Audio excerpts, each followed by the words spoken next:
Please read the instructions before use. Helmet, face shield, earmuffs, dust mask, and non-fabric gloves. Always wear full protective gear.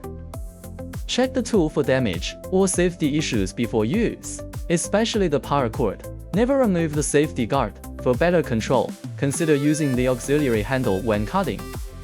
Check the blade for cracks or damage. Use a blade rated for the tool's maximum RPM or higher.